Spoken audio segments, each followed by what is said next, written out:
Vote মিটতেই ফের প্রকাশ্যে তৃণমূলের গোষ্ঠীদ্বন্দ্ব। নিউ টাউনের তৃণমূলের দুই গোষ্ঠীর সংঘর্ষে ঝরল রক্ত। আহত তৃণমূল কর্মীর নাম অনুপ বিশ্বাস। রাতে বাড়ি ফেরার পথে অনুপের ওপর হামলার অভিযোগ।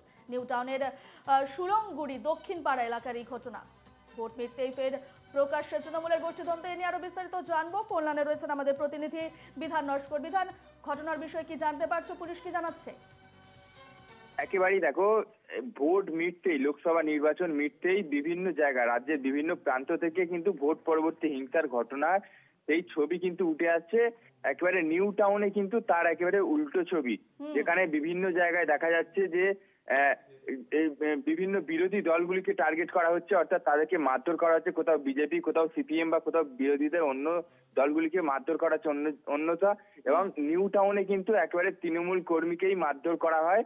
যেটা অভিযোগ উঠে আসছে, রবিবার রাতের বেলা যখন তৃণমূল কর্মী তিনি যখন কাজ থেকে বাড়ি ফিরছিলেন, সেই সময় একেবারে নিউ টাউন সুলঙ্গড়ি দক্ষিণ পাড়া এলাকায়, সেখানে পার্টি অফিসের সামনেই আটকানো হয় সেই তৃণমূল কর্মীকে। এবং সেখানে তৃণমূলের আরো একটি গোষ্ঠী তাকে বেধড়কভাবে মারধর করে, রক্তাক্ত করে দেওয়া হয় সেই তৃণমূল কর্মীকে।